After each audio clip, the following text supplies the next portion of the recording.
Hello friends, आपका स्वागत है मेरे यूट्यूब चैनल केमिस्ट्री पॉइंट में। और आज मैं आपके साथ डिस्कस करूंगा स्ट्रक्चर ऑफ एटम चैप्टर के अंदर बोहर्स मॉडल के बारे में। बोहर्स मॉडल क्यों आया? क्योंकि रदरफोर्ड का मॉडल जो था एटम की स्टेबिलिटी को एक्सप्लेन नहीं कर पा रहा था। और दूसरी चीज ये टोटली साइलेंट था कि इलेक्ट्रॉन की एनर्जी क्या है। ठीक है, जो इलेक्ट्रॉन की एनर्जी क्या है, इलेक्ट्रॉन की वेलोसिटी क्या है, इलेक्ट्रॉन का डिस्ट्रीब्यूशन कैसे होता है, ये सारे क्वेश्चंस के आंसर रदरफोर्ड का मॉडल नहीं दे पा रहा था। तो रदरफोर्ड के मॉडल के बाद कौन सा आया? बोहर्स का मॉडल। ठीक है, तो बोहर्स के मॉडल में क्या बताया गया? बोहर्स मॉडल में ये बताया गया है कि इलेक्ट्रॉन जो होता है न्यूक्लियस के चारों ओर फिक्स्ड ऑर्बिट में घूमता है। फिक्स्ड ऑर्बिट जिनको उन्होंने स्टेशनरी ऑर्बिट नाम दिया था। क्या नाम दिया था? Stationery orbit. और जिसमें इलेक्ट्रॉन का एंगुलर मोमेंटम जो होगा वो आपका इंटीग्रल मल्टीपल होगा आपका h/2π का। तो बोहर के मॉडल में अगर हम चलते हैं तो उसमें ये बताया गया कि जैसे मान लो ये आपका न्यूक्लियस है, ये न्यूक्लियस है और ये न्यूक्लियस के चारों ओर क्या है? ये एक ऑर्बिट है मान लो इलेक्ट्रॉन की। इलेक्ट्रॉन इस ऑर्बिट में घूम रहा है, इलेक्ट्रॉन इस ऑर्बिट में घूम रहा है, इसकी वेलोसिटी v है।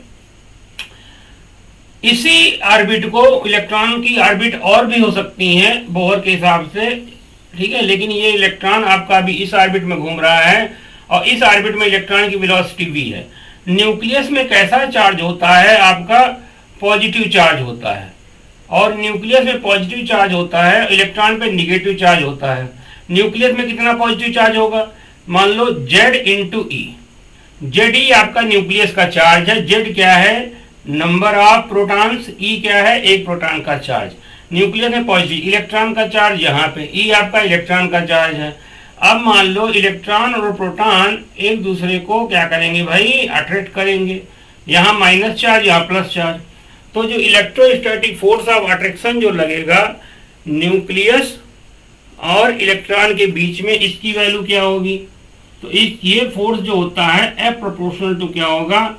यहाँ का चार्ज इंटू यहाँ का चार्ज, यानी Z/E, ये न्यूक्लियस का चार्ज इंटू इलेक्ट्रॉन का चार्ज।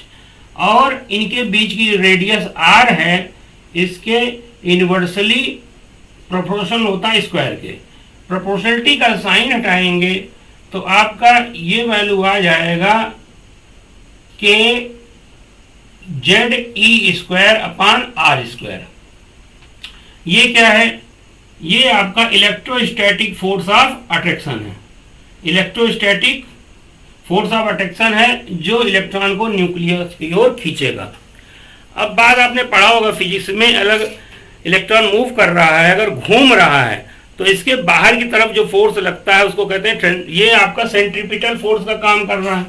ये सेंट्रीपिटल का फोर्स यानी F इक्वल टू आपका Ze²/R², सॉरी ये R² है, ये आपका सेंट्रीपिटल फोर्स का काम कर रहा है।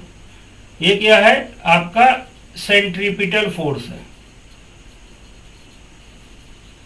सेंट्रीपिटल फोर्स है। तो इसकी बाहर की तरफ जो फोर्स लगेगा वो आपने पढ़ा होगा सेंट्रीफ्यूगल फोर्स होता है जो इसको बैलेंस करेगा। तो सेंट्रीफ्यूगल फोर्स जो अगर बात करें हम, सेंट्रीफ्यूगल फोर्स ये इक्वल टू होगा m मास इंटू वेलोसिटी का स्क्वायर mv²/r। आपने पढ़ा होगा फिजिक्स में। सेंट्रीफ्यूगल फोर्स क्या होगा? mv²/r होगा। ठीक है, तो यहां से इसको नोट कर लीजिए।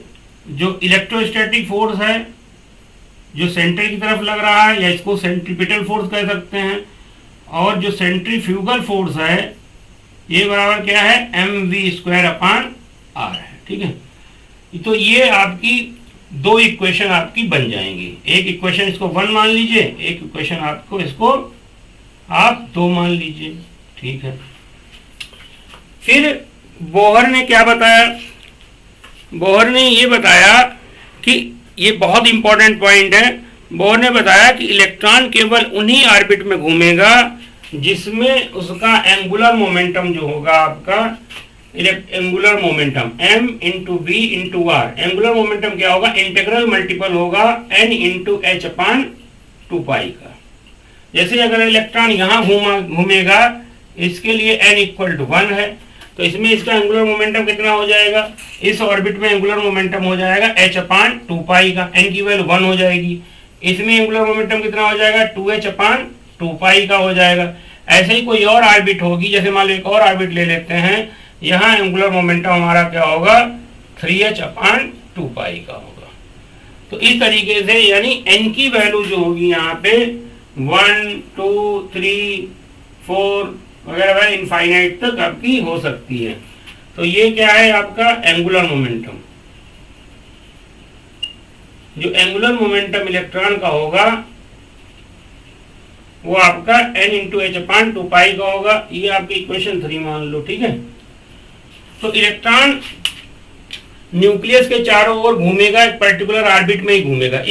इन ऑर्बिट को हम लोग नाम क्या देते हैं, देखो रदरफोर्ड ने इनको क्या कहा था, ऑर्बिट कहा था। रदरफोर्ड ने क्या कहा था, ऑर्बिट कहा था। बोहर ने इनको ये कहा है, इनको नाम दिया है, इन ऑर्बिट्स को क्या दिया है नाम, इन ऑर्बिट्स को बोहर ने नाम दिया है स्टेशनरी ऑर्बिट्स। स्टेशनरी ऑर्बिट, इनको स्टेशनरी ऑर्बिट्स कहते हैं, ठीक है। बोहर ने क्या बताया कि जब तक इलेक्ट्रॉन इस पर्टिकुलर ऑर्बिट में घूमेगा, किसी भी पर्टिकुलर ऑर्बिट में घूमेगा, जैसे जब तक इलेक्ट्रॉन इस ऑर्बिट में घूम रहा है, ठीक है, उसकी एनर्जी क्या रहेगी, फिक्स रहेगी। एनर्जी क्या रहेगी, फिक्स रहेगी। वेलोसिटी भी फिक्स रहेगी और इलेक्ट्रॉन की रेडियस भी फिक्स रहेगी। उसका एंगुलर मोमेंटम भी फिक्स रहेगा। जब यहां आएंगे तो एक डेफिनेट अमाउंट ऑफ चेंज आएगा एनर्जी में। यहाँ पे अगर यहाँ से यहाँ आया, डेफिनेट अमाउंट ऑफ एनर्जी में चेंज आएगा, डेफिनेट अमाउंट ऑफ वेलोसिटी में चेंज आएगा और डेफिनेट अमाउंट ऑफ रेडियस में चेंज आएगा। इसी को वर्ड देते हैं क्वांटाइजेशन। तो इलेक्ट्रॉन जो होता है डेफिनेट एनर्जी के लेवल में रहेगा। जब तक अपनी ऑर्बिट में रहेगा, ना इलेक्ट्रॉन एनर्जी छोड़ेगा और ना इलेक्ट्रॉन एनर्जी एब्जॉर्ब करेगा, जब तक पर्टिकुलर ऑर्बिट में घूमेगा, ठीक है। और उसका एंगुलर मोमेंटम भी फिक्स रहेगा, वेलोसिटी भी फिक्स रहेगी, एनर्जी भी फिक्स रहेगी। जब कोई इलेक्ट्रॉन क्या होगा, अपनी एनर्जी लेवल से, जब कोई इलेक्ट्रॉन हाई एनर्जी लेवल से, मान लो ये n इक्वल टू 1 है, इसका n इक्वल टू 2 है, इसका मान लो n इक्वल टू आपका 3 है। तो जब कोई इलेक्ट्रॉन कोई हाई एनर्जी लेवल से, मान लो यहाँ पे इलेक्ट्रॉन है और यहाँ से अगर मान लो, और इसको n इक्वल टू 1 को बेटा क्या कहते हैं, वर्ड दो लीजिएगा, इसको कहते हैं ground state. n equal to 1 अगर पहली एनर्जी लेवल है, ये n इक्वल टू 1 है, इसको ग्राउंड स्टेट कहते हैं। अगर कोई इलेक्ट्रॉन किसी हाई एनर्जी लेवल में है, यहाँ है, यहाँ है, इनको क्या कहते हैं हम लोग, एक्साइटेड स्टेट्स कहते हैं। तो अगर कोई इलेक्ट्रॉन यहाँ है, इसको अगर मान लो यहाँ पे अगर इलेक्ट्रॉन है, इसको कहेंगे हम फर्स्ट एक्साइटेड स्टेट कहेंगे मेरे लाल। इसको हम क्या कहेंगे, यानी फर्स्ट एक्साइटेड स्टेट के लिए n इक्वल टू कितना हो जाएगा, 2 हो जाएगा। इसको कहेंगे हम सेकेंड एक्साइटेड स्टेट कहेंगे। इसके लिए n इक्वल टू क्या हो जाएगा भाई, 3 हो जाएगा। जब कोई इलेक्ट्रॉन एक्साइटेड स्टेट में, जानते हो इलेक्ट्रॉन की एनर्जी बेटा इस तरफ जाते हैं, अभी आगे क्लियर होगा। जब आपका ग्राउंड स्टेट से इलेक्ट्रॉन बाहर की तरफ जाएगा, इधर जाएगा, तो एनर्जी ये क्या करेगा मेरे लाल, एब्जॉर्ब करेगा। एनर्जी क्या करेगा, एब्जॉर्ब करेगा, एक definite amount of energy absorb करेगा। जैसे यहां से यहां जा रहा है तो इन दोनों के डिफरेंस के बराबर एनर्जी एब्जॉर्ब करेगा। ऐसे ही मान लो आपका अगर, ठीक, अगर मान लो ये बेटा स्फेरिकल बना लीजिएगा, ठीक है।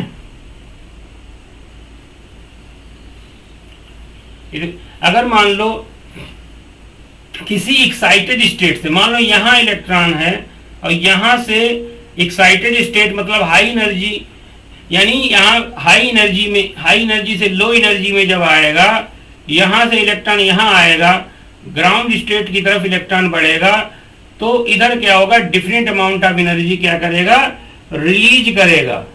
यहाँ पे क्या होगा, इधर जब जाएगा नीचे की तरफ जाएगा तो एनर्जी क्या करेगा आपका, ये रिलीज करेगा।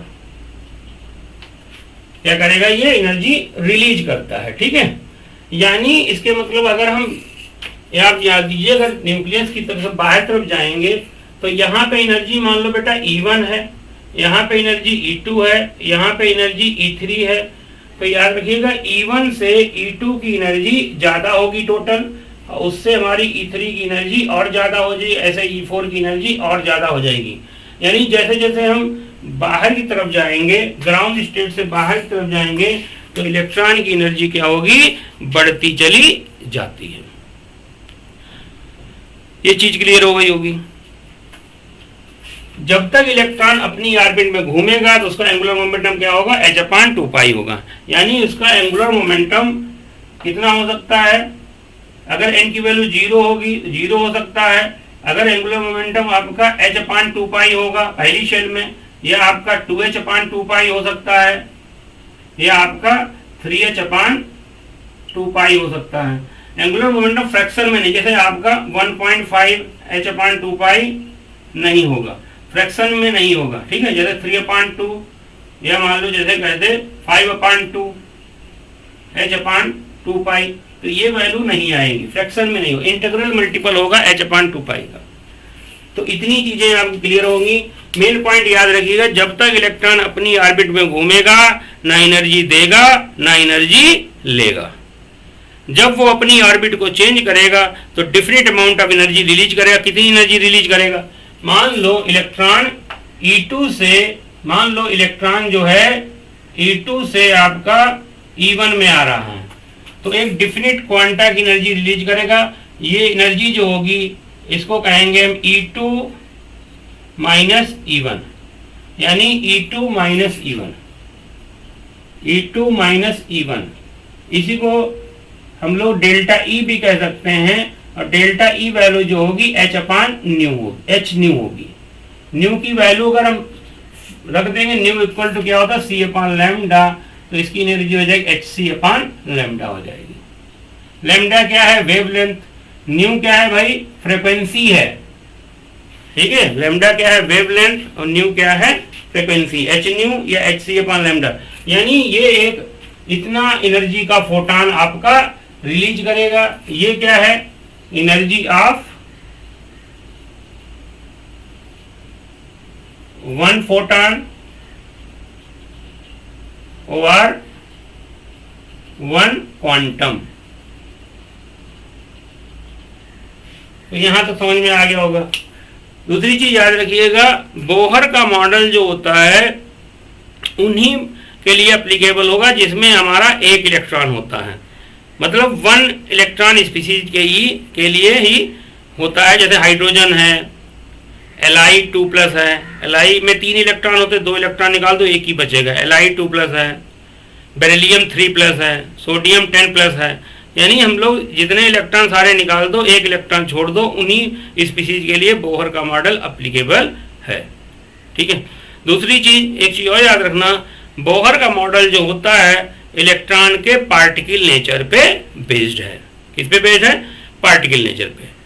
इन्होंने इस मॉडल को देने में क्या क्या यूज किया, इन्होंने आपका क्वांटम थ्योरी, ठीक है, क्वांटम थ्योरी ऑफ रेडिएशन यानी पार्टिकल नेचर ऑफ रेडिएशन को यूज किया है, और क्लासिकल लॉज ऑफ फिजिक्स को लगाया है। जो क्लासिकल लॉज ऑफ फिजिक्स मतलब वो फिजिक्स जो माइक्रोस्कोपिक पार्टिकल्स के भी मोशन को, माइक्रोस्कोपिक पार्टिकल के मोशन को एक्सप्लेन करती है, उसको कहते हैं क्लासिकल फिजिक्स। ठीक है, तो ये चीजें याद कर लीजिए।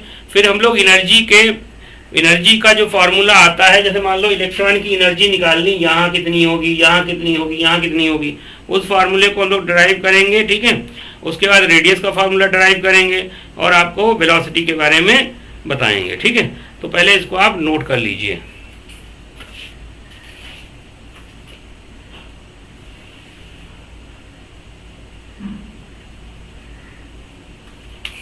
चलिए आप स्क्रीनशॉट ले लीजिए इसका, फिर हम लोग अपना फार्मूला डिराइव करते हैं।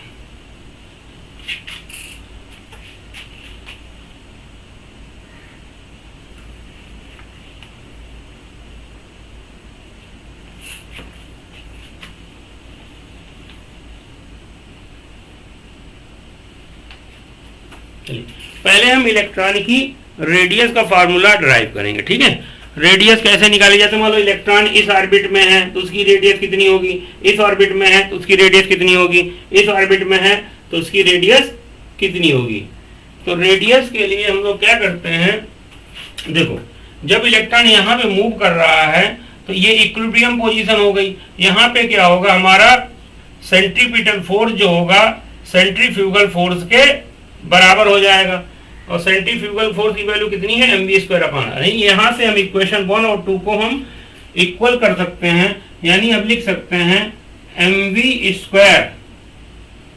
mv² upon r equal to kZe² upon r²। तो यहाँ से हम लोग क्या करेंगे, ये देखो एक r यहाँ से कट जाएगा। ठीक है बेटा, डेरिवेशन आपके में नहीं है। ठीक है, डेरिवेशन से क्वेश्चन नीट वगैरह में नहीं पूछे जाते हैं। ठीक है, लेकिन हम बता रहे जिससे आपको कॉन्सेप्ट समझ में आ जाए। ये आपने आर यहाँ से कैंसिल कर दिया। ठीक है, फिर यहाँ से हम लोग क्या करेंगे, v² इक्वल टू क्या आ जाएगा, kZe² अपॉन mr। ये आपकी इक्वेशन 1 आ जाएगी। ठीक है, दूसरी इक्वेशन हम लोग यहाँ से लेंगे। अब जानते हैं angular momentum of electron mvr equal to क्या होगा, n इंटू h अपॉन 2 होगा। ठीक है, यहाँ से v की वैल्यू निकाल लीजिए, v इक्वल टू आ जाएगा nh अपॉन 2 mr।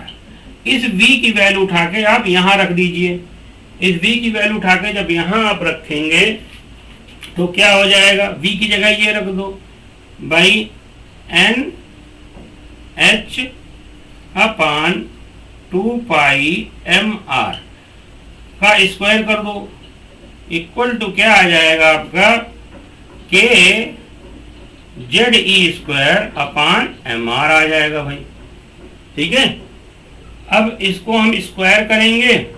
ठीक है, देखते हैं स्क्वायर करके क्या होगा। तो इसको मैं आगे ले लेता हूं, तो ये आ जाएगा आपका n² h² upon 4 m² r² equal to आ जाएगा kZe² अपॉन mr। ठीक है, ये वैल्यू आ जाएगी, kZe² अपॉन mr आ जाएगा। ठीक है, अब यहां से देखो एक r यहां से भाई चला गया, एक कम यहां से m चला जाएगा बेटा। ठीक है, और तो कुछ कट नहीं रहा है ना। अब हमको क्या निकालना है, मान लो रेडियस निकालनी है।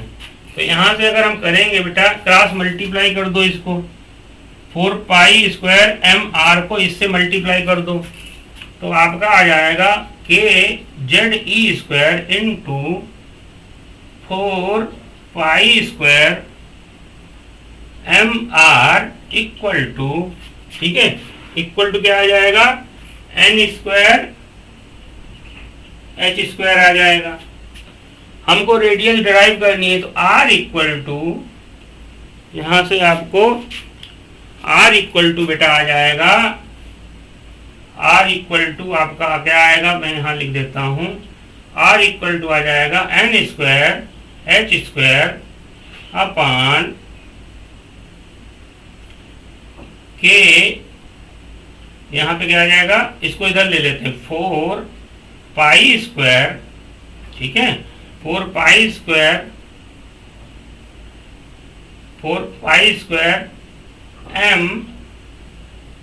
m इंटू kZe², ये हम ले लेंगे। ठीक है, तो r इक्वल टू ये आ गया। अब इसको थोड़ा मैं सिंप्लीफाई करके यहाँ पे थोड़ा मैं इसको नोट कर लीजिए, फिर आगे बताते हैं आपको।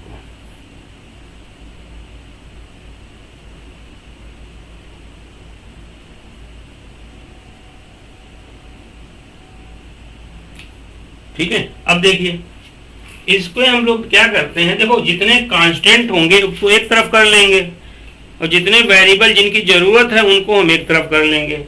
तो अगर इसको ध्यान देंगे तो इसको हम ऐसे लिख सकते हैं, इसको लिख सकते हैं हम लोग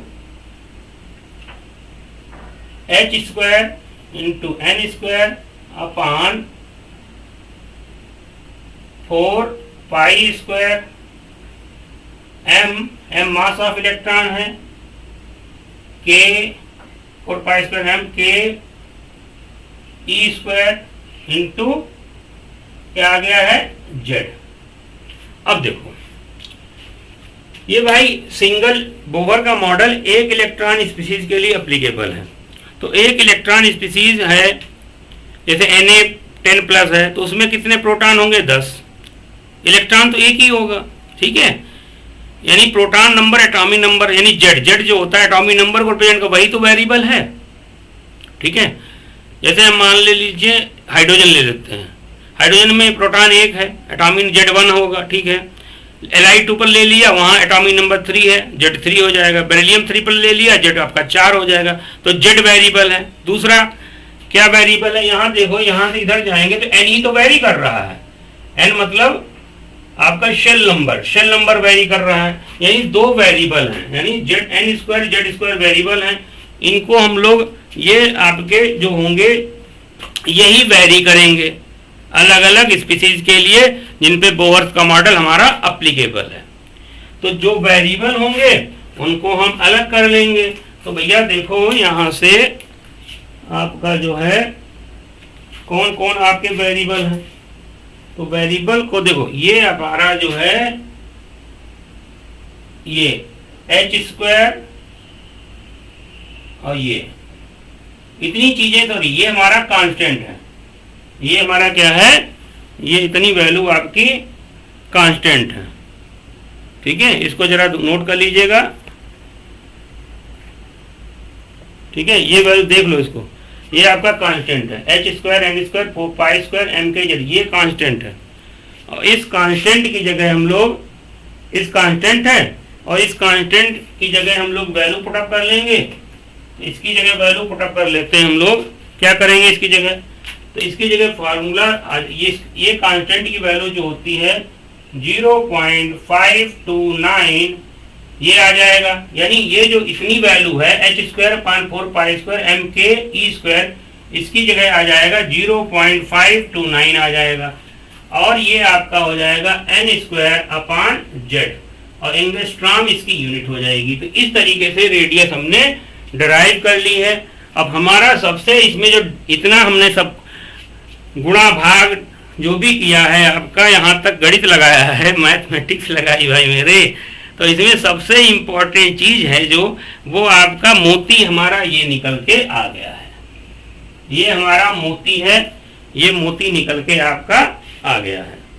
तो इसको याद कर लीजिए।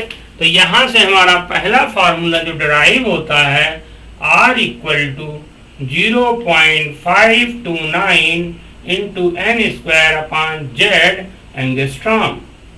तो ये हमारा, अगर किसी इलेक्ट्रॉन की आपको रेडियस निकालनी है, ठीक है, रेडियस निकालनी है, तो ये आप किसी भी, जैसे यहाँ रेडियस निकालनी है तो इसमें n = 1 हो जाएगा, यहाँ निकालनी है n = 2 हो जाएगा, यहाँ निकालनी है n = 3 हो जाएगा।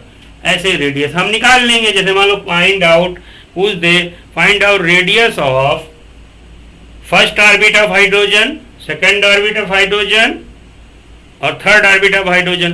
भाई हाइड्रोजन के लिए z की वैल्यू कितनी होती है, फॉर हाइड्रोजन z की वैल्यू 1 होती है, तो z तो 1 ही हो जाएगा। तो हाइड्रोजन की रेडियस, हाइड्रोजन एटम के अंदर जो इलेक्ट्रॉन की ऑर्बिट है उसकी रेडियस जो होती है केवल बेटा n पे डिपेंड करेगी, ठीक है, केवल आपकी n पे डिपेंड करेगी। तो z की वैल्यू हम 1 ले लेंगे। लेकिन अगर मान लो हम Li2+ ले रहे हैं, इसके लिए z हमारा कितना हो जाएगा, 3 हो जाएगा। तो z भी वेरी करेगा, तो z भी वेरी करेगा इसके केस में। तो इसके केस में अगर हमको ऑर्बिट निकालनी है, इसकी निकालनी है, तो आपको n की वैल्यू रखनी पड़ेगी 1 और नीचे z की वैल्यू 3 रखनी पड़ेगी। इसकी निकालनी है तो n की वैल्यू रखनी पड़ेगी, z की वैल्यू, यानी हमारा z और n क्या है, वेरिएबल है। तो इसको मैं मिटा देता हूं। अब मैं मिटाऊंगा और सारे फॉर्मूले आपके एक जगह लिख देता हूं, जिससे आपको हेल्प मिलेगी समझने में। देखो तो हम लोगों ने, मैं इसको मिटा देता हूं, ठीक है। अब मेन फार्मूला हमारा ये इतना जो गुणा भाग किया है हमने, तो रेडियस वाला फार्मूला फिर मैं कह रहा हूं, ये ऊपर जो लिखा हुआ है इसको नोट कर लीजिए।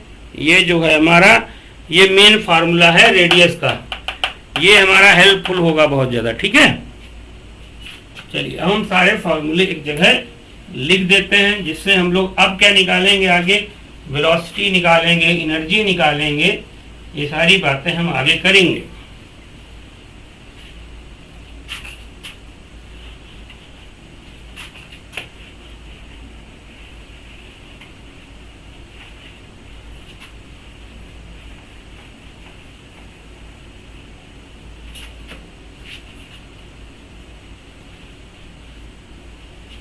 तो हमारे फार्मूले कौन कौन से निकल के आए, देखो एक तो फार्मूला हमारा ये निकल के आया है भाई, इलेक्ट्रोस्टैटिक फोर्स का निकल के आया है। एफ इलेक्ट्रोस्टैटिक फोर्स या सेंट्रीपिटल फोर्स की बात करें तो ये आपका निकल के आया है के Z E square upon R square. एक सेंट्रीफ्यूगल फोर्स निकल के आया है, ये बेटा कितना आया, M V square upon R निकल के आया।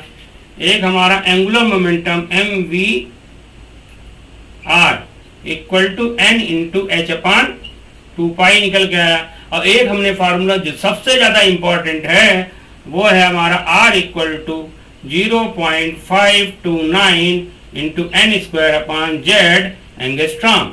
तो इस फार्मूले पे बेस्ड क्वेश्चन आपके यहाँ पूछे जाते हैं, इस फार्मूले पे बेस्ड क्वेश्चन पूछे जाते हैं। चलिए हम लोग कुछ इसके क्वेश्चन कर लेते हैं। अगर मान लो क्वेश्चन ये जो बेटा किसका है, ये मान लो आपका हाइड्रोजन एटम, अगर हाइड्रोजन एटम होगा तो उसके लिए जेड की वैल्यू कितनी हो जाएगी, 1 हो जाएगी। तो अगर क्वेश्चन कहते देखो बेटा, हाँ ये भी याद रखिएगा, अगर मान लो कहते find out radius of 4 orbits of hydrogen, 4 orbit की रेडियस निकालनी है हाइड्रोजन के लिए।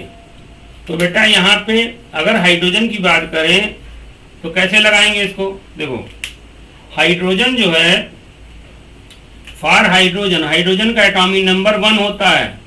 फॉर हाइड्रोजन जेड की वैल्यू कितनी हो जाएगी, 1 हो जाएगी। ठीक है, तो उसकी रेडियस केवल एन पे डिपेंड करेगी, जेड की वैल्यू 1 हो जाएगी, तो जेड की जगह 1 रख लेंगे। तो अगर हम R1 निकालेंगे तो यानी रेडियस किस पे डिपेंड करेगी, हाइड्रोजन के लिए केवल एन पे डिपेंड करेगी। तो रेडियस ऑफ हाइड्रोजन यानी फर्स्ट ऑर्बिट अगर निकालेंगे तो 0.529 इंटू एन की वैल्यू कितनी रखेंगे, अगर फर्स्ट ऑर्बिट के लिए निकालना है एन इक्वल टू 1 में रेडियस निकालनी है, तो 0.529 into N square upon Z, यानी इनकी वैल्यू 1 हो जाएगी, 1 का स्क्वायर रखेंगे अपान और जेड की वैल्यू भी 1 हो जाएगी।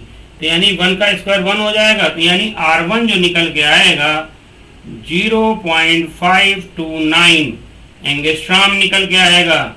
और इसी को हम लोग एक कांस्टेंट दे रखे हैं A0, इसको हम लोग बोहर रेडियस भी कहते हैं, इसको हम लोग बोहर रेडियस भी कहते हैं। तो A0 क्या है, बोहर रेडियस, यानी A0 की वैल्यू, यानी हाइड्रोजन के एटम के अंदर फर्स्ट ऑर्बिट की रेडियस जो होती है हमारी A0 से कंसीडर कर लेते हैं, यानी यहाँ पे हम A0 रख सकते हैं। यानी बोलो समझ में आया कि इसको क्या कहते हैं, बोहर रेडियस, यानी ये कांस्टेंट है, यानी एक कांस्टेंट की वैल्यू हमारी यहाँ पे आप इसकी जगह आप A0 रख सकते हैं, यानी R इक्वल टू आप कर सकते हैं यहाँ पे R equal to A0 into N square upon Z angstrom.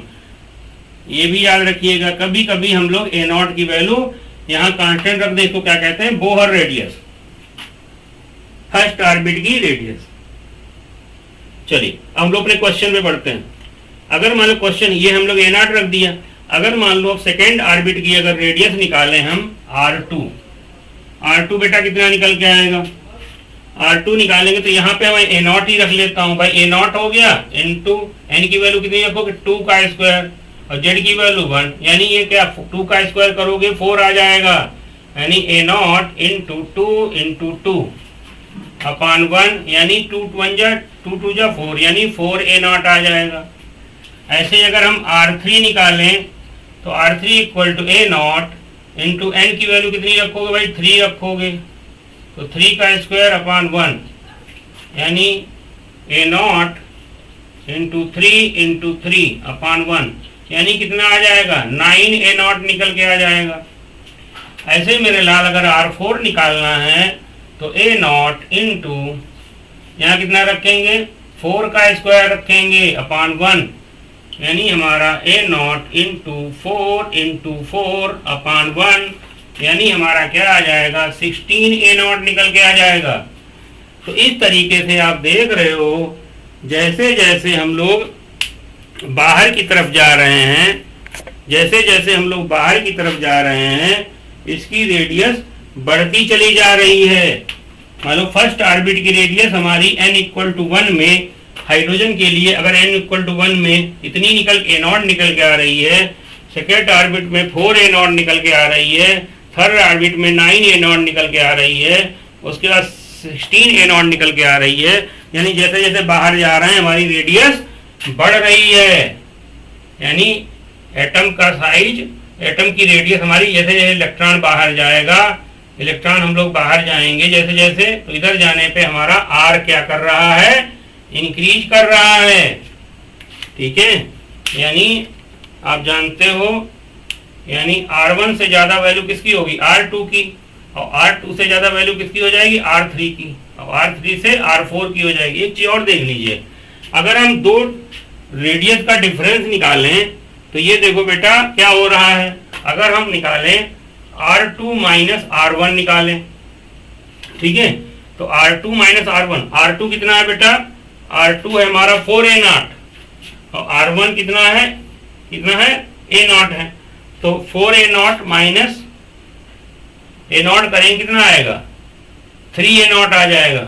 और फिर यानी और यहाँ देखो अगर हम यानी R2 माइनस R1 से ज्यादा वैल्यू किसकी हो जाएगी, R3 माइनस R2 हो जाएगी, और R3 माइनस R2 से वैल्यू R4 माइनस R3 हो जाएगी। यानी जैसे जैसे बाहर तरफ जाएंगे रेडियस का डिफरेंस बढ़ता चला जाएगा। अगर नहीं क्लियर हो रहा तो ये देखो हम लोग इसकी जगह क्या करेंगे, 4 ए नॉट माइनस ए नॉट, ठीक है, इसकी जगह क्या करेंगे 9 ए नॉट माइनस 4 ए नॉट, और इसकी जगह क्या करेंगे 16 ए नॉट माइनस 9 ए नॉट। तो देखो यहाँ कितना निकल के आएगा, यहाँ बेटा 3 ए नॉट निकल के आएगा, और यहाँ कितना निकल के आएगा आपका 5 ए नॉट निकल के आ रहा है, और यहाँ कितना निकल के आ रहा है आपका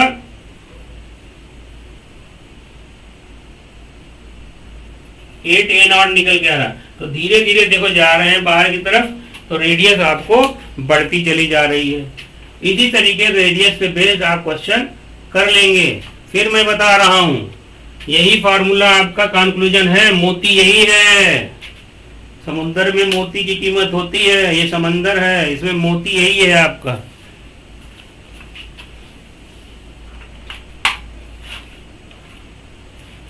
तो इस तरीके से ये फार्मूला आपको क्लियर हो गया होगा। चलिए हम लोग अब क्या निकालते हैं, वेलोसिटी निकालते हैं इलेक्ट्रॉन की।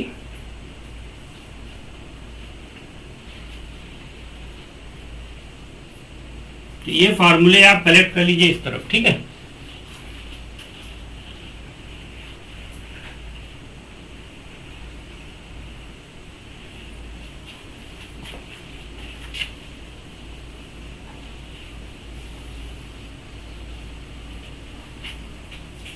देखिए अगर हम लोग वेलोसिटी निकालें इलेक्ट्रॉन की, लेकिन वेलोसिटी से ज़्यादा इंपॉर्टेंट क्या होता है आपका, एनर्जी ज़्यादा होती है। तो चलो हम लोग पहले एनर्जी की बात करते हैं। एनर्जी पे क्वेश्चन ज़्यादा पूछे गए हैं, वेलोसिटी पे उतने ज़्यादा क्वेश्चन नहीं पूछे जाते हैं, ठीक है। तो एनर्जी की बात करते हैं। देखो इलेक्ट्रॉन जब यहाँ पे मूव कर रहा है तो उसके बाद कितने टाइप की एनर्जी है। देखो इलेक्ट्रॉन अगर मूव करेगा तो मूव कर रहा है तो उसके बाद काइनेटिक एनर्जी होगी, ठीक है, मूव कर रहा है तो काइनेटिक एनर्जी होगी, ठीक है। और न्यूक्लियस में पॉजिटिव चार्ज है, यहाँ निगेटिव चार्ज है, पॉजिटिव निगेटिव एक दूसरे को अट्रैक्ट कर रहे होंगे, तो पॉजिटिव निगेटिव अपने यहाँ पे होने पे अट्रैक्शन की वजह से इनमें क्या है, पोटेंशियल एनर्जी भी है। देखो जब दो चीजें एक दूसरे को अट्रैक्ट करें या रिपेल करें, तो उनके बीच पोटेंशियल एनर्जी होती है। अगर इलेक्ट्रॉन ये मूव ना कर रहा होगा, धाए से यहाँ चिपक जाता जाके, तो जब इलेक्ट्रॉन यहाँ पे रुका हुआ है तो रुक जाएगा तो चिपक जाएगा, तो ये मूव कर रहा है। तो इसके बाद क्या है, काइनेटिक एनर्जी है, पोटेंशियल एनर्जी भी है, ठीक है। तो काइनेटिक भी है, पोटेंशियल भी है, दोनों एनर्जी यहाँ पे इलेक्ट्रॉन की हैं। तो फॉर क्वेश्चन एक बार नीट में काइनेटिक एनर्जी का भी पूछा गया है, एक बार नीट में क्वेश्चन काइनेटिक एनर्जी के टोटल एनर्जी पूछ लिया है।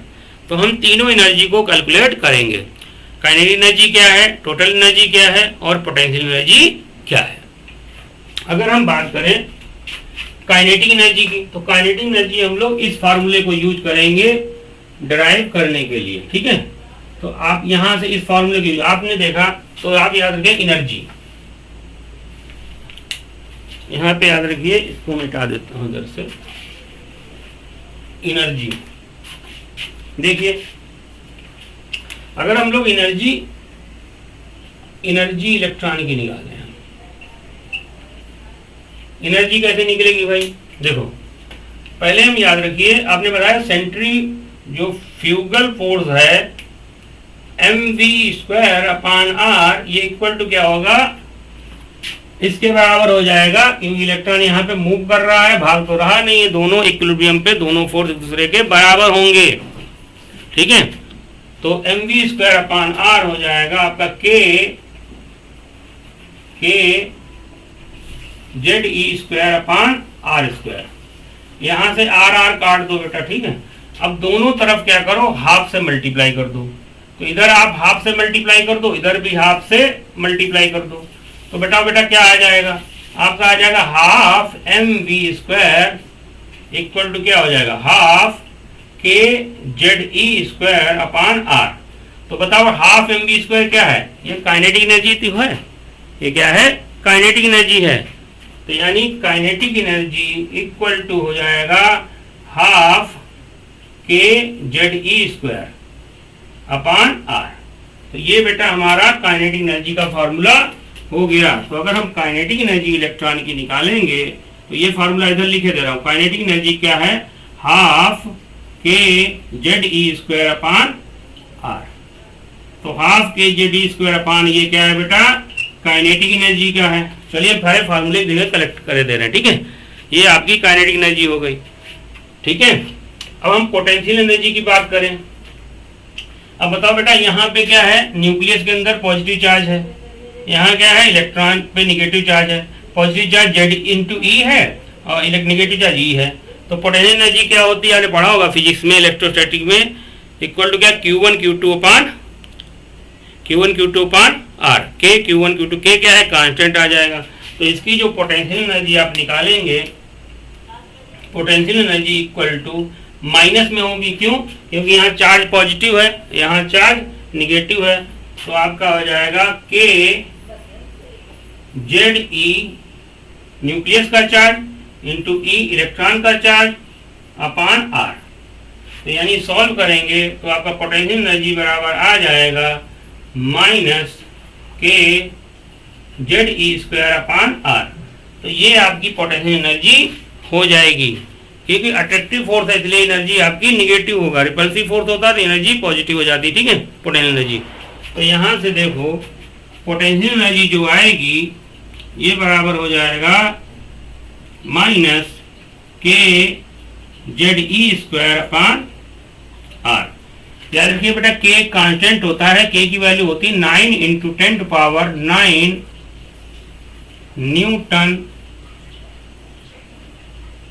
न्यूटन पर मीटर स्क्वायर, ये k कांस्टेंट होता है, ठीक है।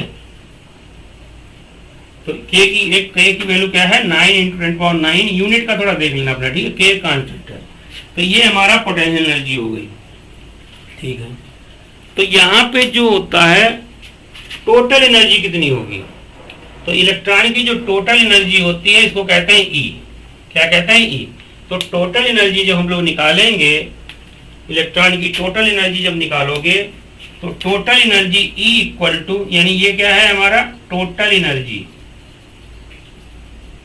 Total energy equal to kinetic energy और प्लस पोटेंशियल एनर्जी हो जाएगी।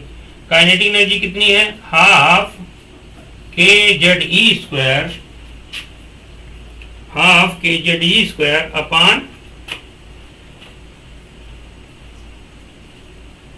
Half K Z E square upon R, half K Z E square upon R. और पोटेंशियल एनर्जी क्या है, minus K Z E square upon R. तो अगर हम इसको ओपन करेंगे तो half K Z E square upon R और प्लस माइनस का मल्टीप्लाई माइनस हो जाएगा, इक्वल टू आ जाएगा K Z E square upon R. तो भाई देखो ये आपका K Z E square upon R है, ये half K Z E square upon है, तो ये वाला कम है, ये वाला माइनस का ज्यादा है, तो माइनस का ही बचेगा। तो आपकी जो टोटल एनर्जी निकल के आ जाएगी, total energy E equal to आपका आ जाएगा minus half K Z E square upon R. तो यहां से कुछ तुमको क्लियर हो रहा होगा, ठीक है, तो इसको नोट कर लीजिए, फिर मैं समझाता हूं।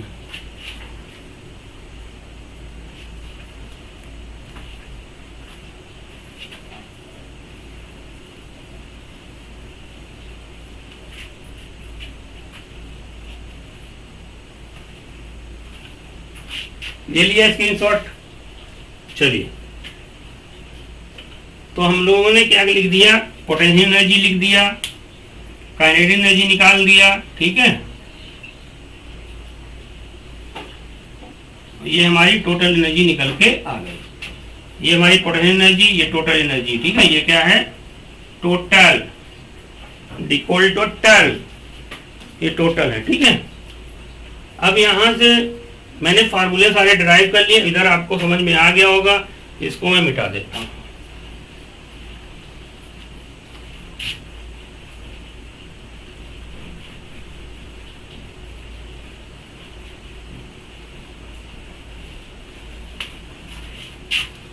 आपको डेरिवेशन नहीं याद रखना है, आप केवल फार्मूला याद रखें, ठीक है। फार्मूले पे क्वेश्चन पूछ जाते हैं। अब यहां से आपको टोटल देखो, जैसे जैसे हम लोग, ये काइनेटिक एनर्जी पॉजिटिव है, तो जैसे जैसे आर बढ़ेगा काइनेटिक एनर्जी आपकी डिक्रीज होती चली जाएगी, जैसे जैसे आर बढ़ेगा काइनेटिक एनर्जी डिक्रीज होगी, ठीक है। और इनफाइनाइट पे काइनेटिक एनर्जी कितनी हो जाएगी, जीरो। काइनेटिक एनर्जी इनफाइनाइट पे कितनी हो जाएगी आपकी, जीरो हो जाएगी। पोटेंशियल एनर्जी देखो यहाँ पे माइनस साइन है, तो माइनस साइन मतलब आपका जैसे जैसे बढ़ेगा ये वैल्यू आर जैसे जैसे बढ़ेगा पोटेंशियल एनर्जी जीरो हो जाएगी। यानी जैसे मान लो इसमें क्या है, पोटेंशियल एनर्जी के लिए आर बढ़ेगा तो पोटेंशियल एनर्जी बेटा बढ़ जाएगी, और मैक्सिमम पोटेंशियल एनर्जी जो होगी, मैक्सिमम पोटेंशियल एनर्जी कहाँ होगी, इनफाइनाइट पे होगी, कितनी होगी, जीरो। ऐसे ही इधर देखो आर बढ़ेगा तो टोटल एनर्जी भी बढ़ेगी, और मैक्सिमम जो टोटल एनर्जी जो होगी, ये मैक्स कहाँ होगी आपके, एट इनफाइनाइट, और ये वैल्यू कितनी हो जाएगी, जीरो।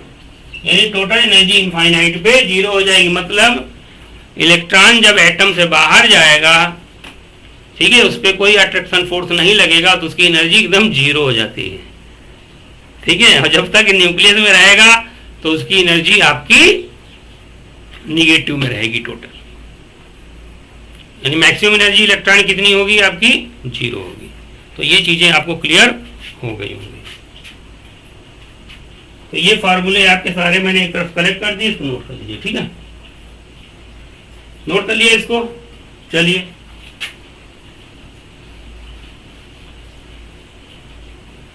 अब देखो टोटल एनर्जी पे पूछा जाता है। अब आर की वैल्यू हमने पीछे निकाली थी, डिराइव की थी, उस आर की वैल्यू अगर यहां रख लीजिए, ठीक है, आर की वैल्यू अगर यहां रखेंगे, ठीक है, या मान लो आपको इसको किसमें चेंज कर लो, इसको एंगस्ट्रॉम है, एंगस्ट्रॉम की जगह 10⁻⁻10 रख लो, एक एंगस्ट्रॉम इक्वल 10⁻10 मीटर रख के, यहाँ पे आर की वैल्यू रख लो, ये वाली आर की वैल्यू आप सॉरी ये वैल्यू रख लो, ठीक है। ये एंगस्ट्रॉम की वैल्यू 10⁻⁻10 मीटर रखो, यहाँ रखोगे यहाँ पे, तो जो एनर्जी का जो फाइनल फार्मूला आएगा जो इंपॉर्टेंट है वो एनर्जी का फार्मूला आपका ये होता है। टोटल एनर्जी इक्वल टू होता है हमारा -2.18 इंटू 10⁻⁻18 इंटू Z²/n²। ये वेरिएबल है, ये इंपॉर्टेंट है, इसी को याद रखना। इंटू Z²/n², जूल पर एटम। ये आपका फार्मूला एनसीईआरटी में इस तरीके से दे रखा है, या इसी को इलेक्ट्रॉन वोल्ट में रिप्रेजेंट करेंगे तो इक्वल टू आएगा -13.6 Z²/n² electron volt per atom.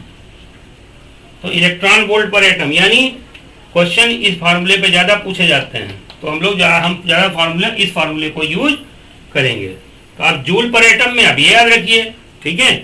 याद रखना बड़ा आसान है। -18 आपकी 18 साल आपकी वोटिंग एज होती है, 18 साल में वोट डालने के याद लायक हो जाते हैं, तो इस तरीके से याद रखिए 2.18 × 10⁻18, ठीक है। और आप याद रखिए जूल में अगर 1 इलेक्ट्रॉन वोल्ट इक्वल टू कितना होता है, 1 electron volt equal to 1.6 into 10⁻⁻19 joule होता है, जितना कि इलेक्ट्रॉन का चार्ज होता है, चार्ज का मैग्नीट्यूड है वही होता है, ठीक है।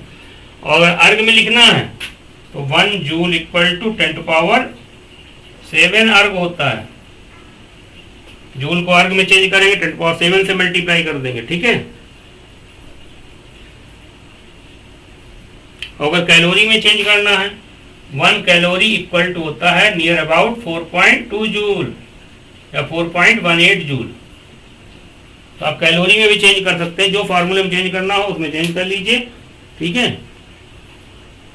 तो एक फार्मूला हमारा ये एनर्जी वाला आ गया। कितने फार्मूले हो गए हम नोट कर देते हैं, 1 2 3 और ये 4, ये 5, ये 6 और ये 7 फार्मूले हैं। इन पे बेस्ड क्वेश्चन आपके पूछे जाते हैं, ये और देख लीजिए, ठीक है। तो एनर्जी का फार्मूला, और ये वाला 8वां यहां लिख देता हूं। 8वां क्या है आपका,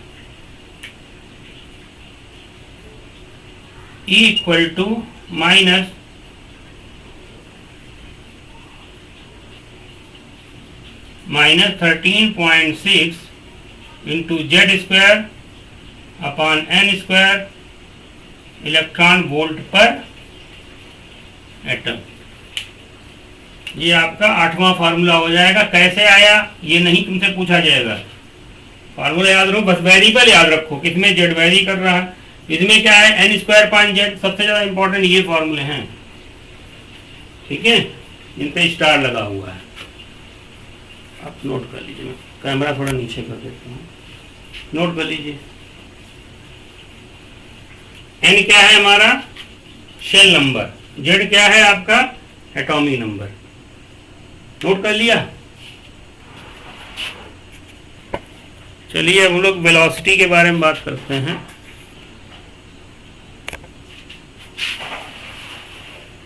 चलिए, तो इलेक्ट्रॉन की वेलोसिटी कैसे निकालेंगे,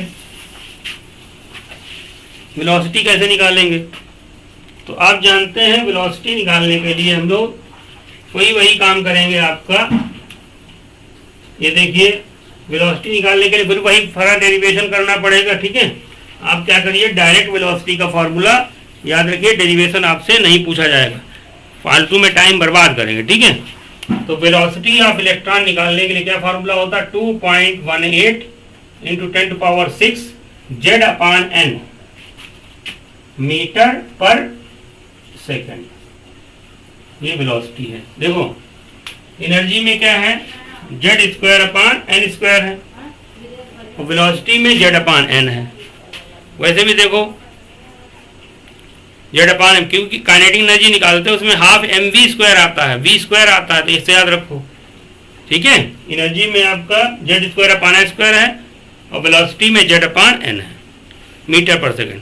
तो ये हमारा 9वां फार्मूला। तो बोहर मॉडल में कितने फार्मूले ज्यादा इंपॉर्टेंट हैं, एक ये और एक ये 3 फार्मूले ज़्यादा इंपॉर्टेंट है, उन पे बेस्ड क्वेश्चन ज़्यादातर पूछे जाते हैं। तो यहाँ तक बोहर का मॉडल आपको यहाँ तक समझ में आ गया होगा। अब इसके क्वेश्चन कुछ कर लेते हैं, ठीक है, जिससे आपको समझ में आ जाए। अब जैसे क्वेश्चन पूछ दिया जाए, मिटा दो इसको, नोट कर लीजिए, इसको मिटाता हूँ।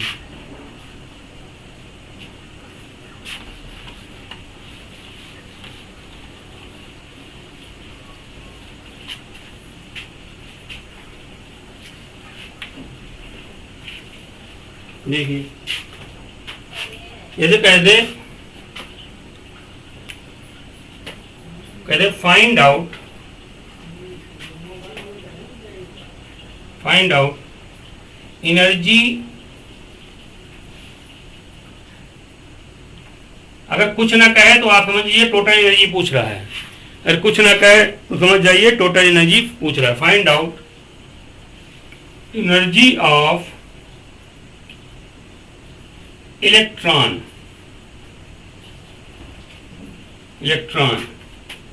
इन hydrogen atom in second excited state. Second excited state में आपका एनर्जी पूछ रहा है हाइड्रोजन की, इसमें, ठीक है, हाइड्रोजन एटम में इलेक्ट्रॉन की। तो फिर देखिए सेकेंड एक्साइटेड स्टेट, देखो जो n = 1 होता है उसको हम लोग ग्राउंड स्टेट कहते हैं, n = 2 होता है उसको हम लोग फर्स्ट एक्साइटेड स्टेट कहते हैं, और n = 3 होता है उसको हम लोग सेकेंड एक्साइटेड स्टेट कहेंगे। यानी जैसे सेकेंड एक्साइटेड स्टेट कह रखा तो उसमें एक जोड़ दो, थर्ड एक्साइटेड एक कह रखा तो उसमें जोड़ दो, एक 4 हो जाएगा। तो ऐसे मान लो। फिर देख लीजिए जैसे ये आपका न्यूक्लियस है,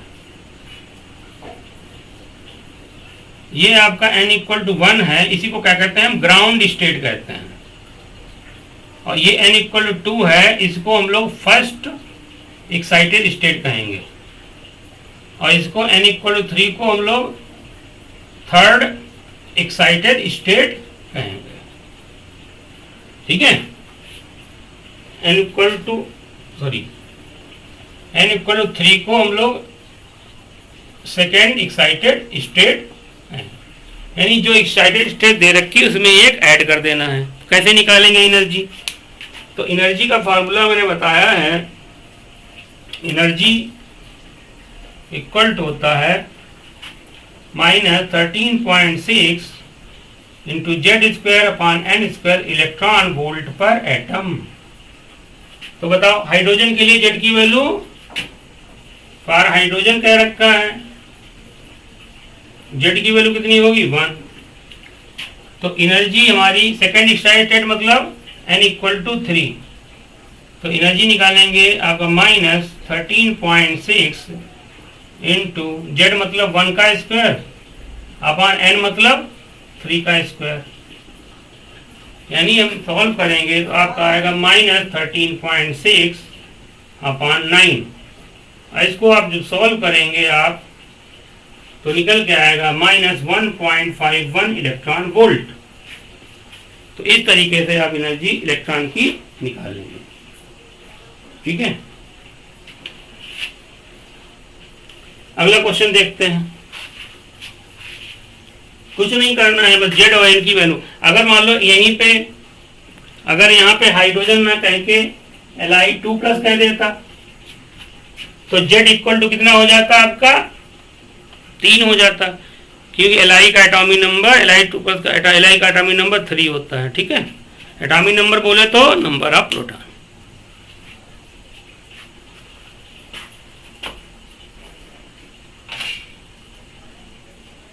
चलिए अगले क्वेश्चन में पढ़ते हैं।